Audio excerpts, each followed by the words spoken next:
Ya, assalamualaikum warahmatullahi wabarakatuh. Perkenalkan, nama saya Sandi Miftah Nur Arizal.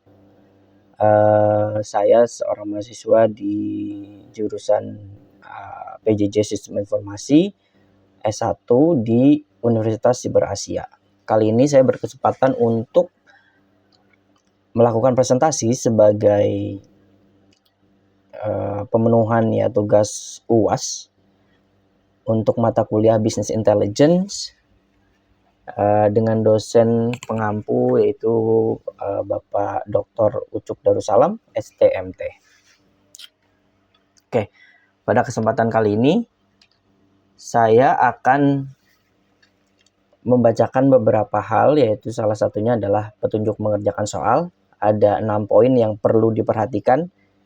Oke, baik. 6 poin tersebut adalah nomor 1, jawaban dibuat dalam bentuk PowerPoint ataupun PDF. Nomor 2, jawaban dijelaskan di channel YouTube masing-masing. Nomor 3, durasi minimal menjelaskan adalah 10 menit. Nomor 4, pada saat presentasi menjelaskan tampilan wajah terlihat dan tidak diperkenankan menggunakan ikon animasi untuk wajah. Presentasi dibuat secara jelas dan menjawab substansi pertanyaan. Dan poin nomor 6, dalam forum UAS jawaban dikumpulkan dalam bentuk file PPT PDF dan link presentasi di channel YouTube. Baik, slide action. Baik, slide selanjutnya yaitu adalah soal. Di soal ini ada 5 poin. Yang pertama adalah jelaskan tahapan-tahapan pengolahan data dalam business intelligence, jelaskan tahapan output data dari BI menjadi decision support. Nomor 3, jelaskan jenis-jenis visualisasi data yang disediakan oleh platform Tableau, jelaskan dalam hal keunggulan dan kelemahan. Dan nomor 4, jelaskan kriteria utama dalam visualisasi data dan berikan contohnya. Serta soal nomor 5, carilah dari sumber online contoh suatu institusi atau company yang menampilkan visualisasi data yang bisa diakses secara umum. Jelaskan outcome dari visualisasi yang ditunjukkan. Slide selanjutnya. Oke, untuk slide ini saya sudah menjawab ya. Untuk pertanyaan nomor 1 yaitu jelaskan tahapan-tahapan pengolahan data dalam business intelligence. Saya dapatkan dari materi ya di sesi kedua ya dari kelas Business Intelligence. Secara singkat menjelaskan bahwa tahapan yang ada dalam Business Intelligence yaitu dalam bahasa Inggris saya kutip, gathering company data into a data warehouse or other repository and using a specially designed tools to analyze the data ya, the data. Dan ini sumbernya dari Cloud Google yang dilampirkan menjadi salah satu materi. Jadi intinya adalah mengumpulkan data dari perusahaan ya ke dalam sebuah gudang data atau data warehouse ataupun tempat penyimpanan lainnya menggunakan tool yang didesain secara spesial untuk menganalisis data.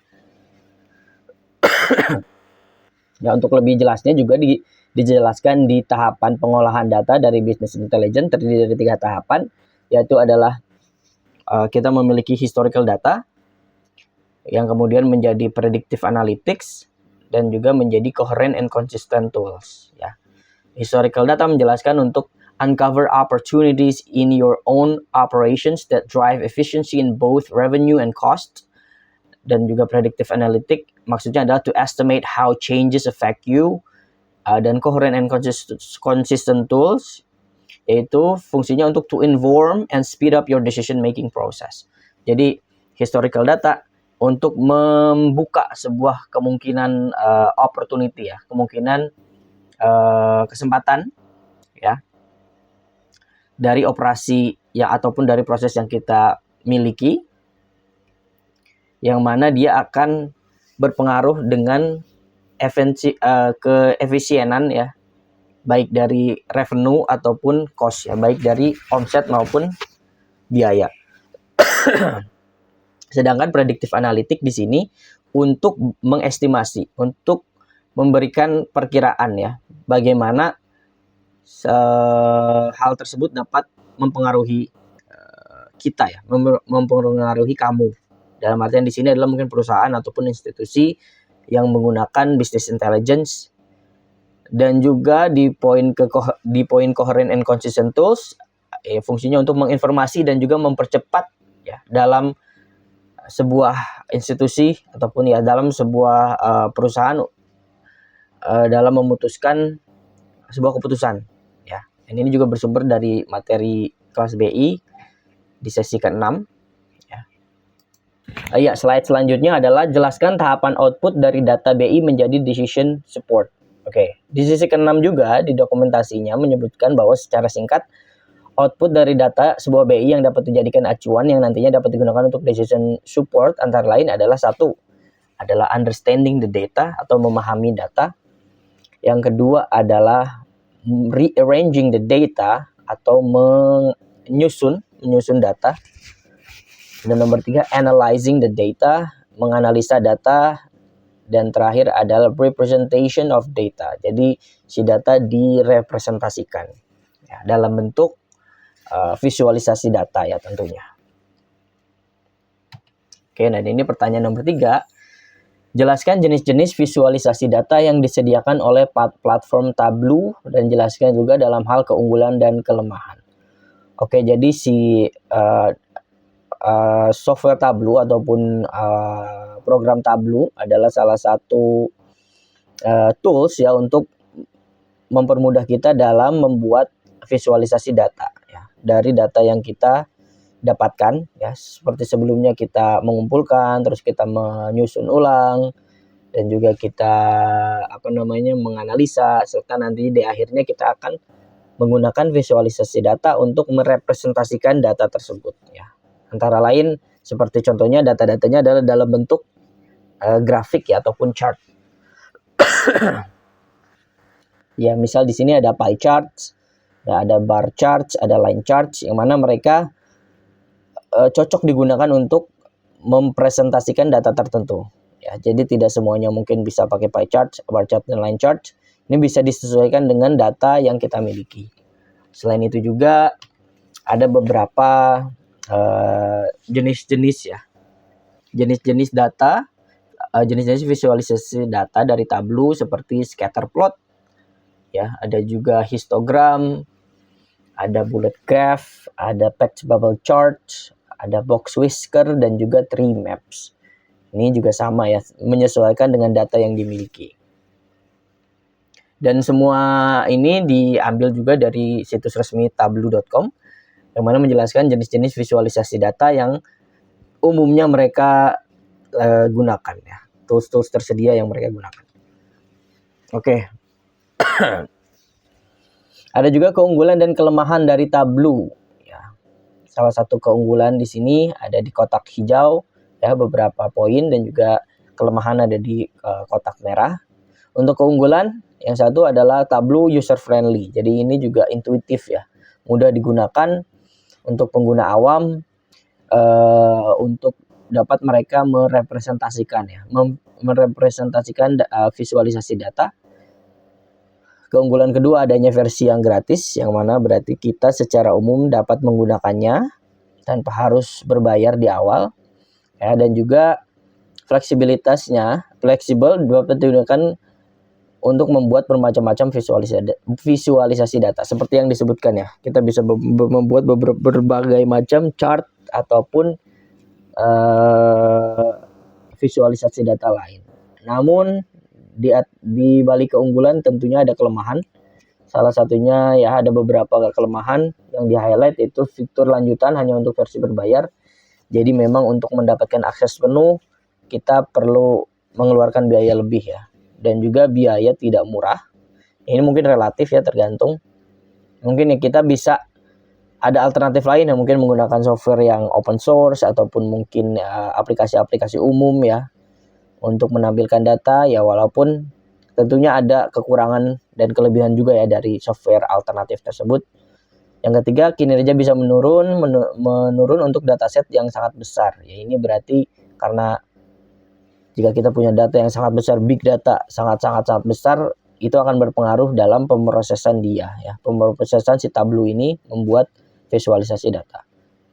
Dan yang keempat yaitu dukungan smartphone yang kurang baik ya. Berarti ini mungkin ya salah satu teknis ya, kekurangan teknis, karena memang untuk sekarang mau fokus ke versi desktop ya. Untuk smartphone mungkin belum terlalu disupport, tapi ini akan berubah seandainya nanti ke depannya si Tableau ini memiliki update ataupun ya upgrade ya. Kemungkinan kelemahan ini bisa diatasi. Oke. Pertanyaan nomor 4, jelaskan kriteria utama dalam visualisasi data dan berikan contohnya. Oke. Ini ada 3 poin yang memang diambil juga dari materi yang diberikan di kelas Business Intelligence, yaitu nomor 1, kriteria utama dan visualisasi data adalah tell a story. Ini bisa memberikan ataupun menceritakan sesuatu. Wajib sebuah visualisasi data dapat menceritakan apa yang dia tampilkan. Yang kedua, graphical integrity, life factor. Nah, ini lebih ke integritas. Jadi apa yang ditampilkan itu wajib fakta ya. Tidak ada kebohongan, tidak ada setir menyetir ataupun tidak ada konspirasi ya di baliknya. Jadi memang harus ada yang namanya integritas, graphical integrity. Dan kriteria utama nomor 3 adalah minimize graphical complexity, data in charge.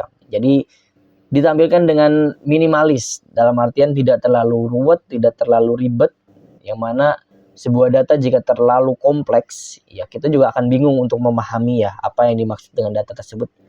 Terkadang ya ada istilah less is more, ya. Semakin sedikit malah semakin baik gitu kan.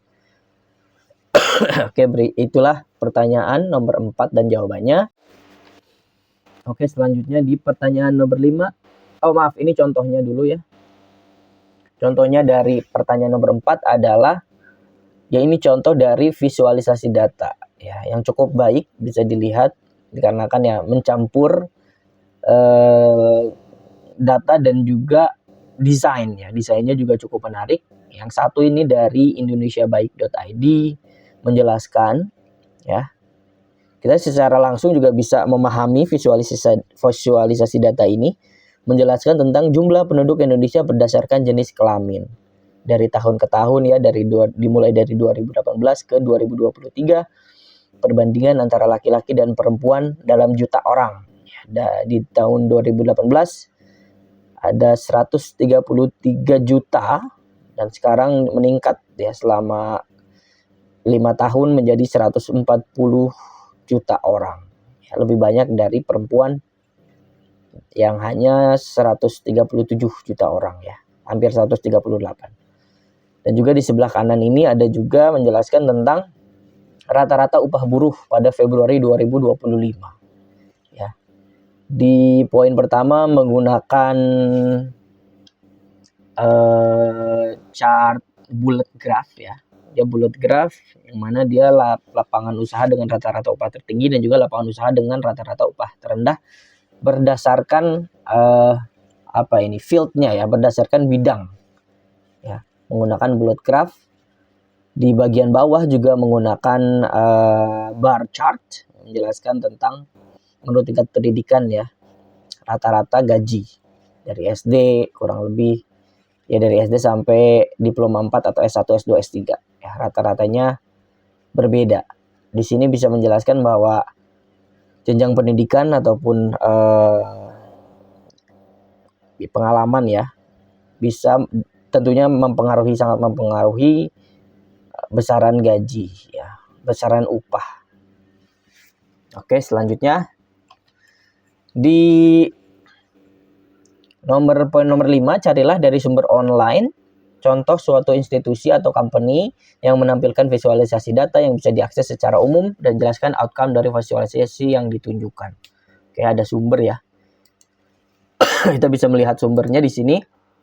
Apa sih yang ditampilkan? Nah, ini menjelaskan tentang profil kemiskinan di Indonesia ya per Maret 2025 oleh Badan Pusat Statistik.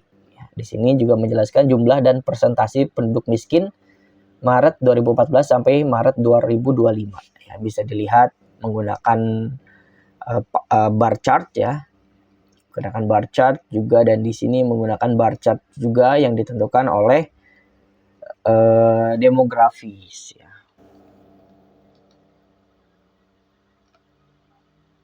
Oke. Kita kembali dan ini adalah outcome dari visualisasi data yang ditunjukkan. Yang nomor 1 menjelaskan bahwa dari visualisasi tersebut ya menjelaskan tentang jumlah dan persentase penduduk miskin dari tahun 2014 bulan Maret sampai ke 2025 bulan Maret juga ya. Nomor 2 juga outcome-nya adalah didapati bahwa jumlah penduduk miskin mengalami penurunan dari 28 juta jiwa menjadi 23 jiwa dalam satu dekade terakhir kurang lebih ya. Jadi ini adalah peningkatan ya, walaupun ya maksudnya penurunan jumlah orang miskin berarti peningkatan taraf hidup ya masyarakat Indonesia. Di sini juga menjelaskan di poin 3 persentase penduduk miskin juga menurun ya 11% ke 8,4%. Nah, di sini maksudnya kalau sebelumnya tadi jumlah jiwanya, di sini menjelaskan persentasinya ya.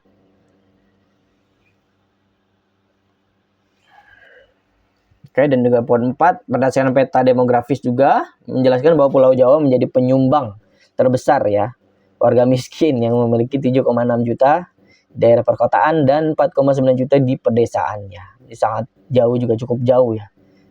Cukup jauh ternyata di kota walaupun terlihat orang-orang kota lebih mampu, mapan, tidak menutup kemungkinan bahwa warga miskinnya ternyata lebih banyak ketimbang di pedesaan. Dan juga di poin terakhir adalah Kalimantan menjadi pulau dengan angka kemiskinan terendah ya, hanya sekitar 380.000 orang di perkotaan dan 500.000 di pedesaannya. Jadi bisa dibilang warga miskinnya lebih sedikit ya, di Kalimantan. Ya demikian ya hasil presentasi dari saya. Mohon maaf bila ada kekurangan. Billahi taufiq wal hidayah. Wassalamualaikum warahmatullahi wabarakatuh.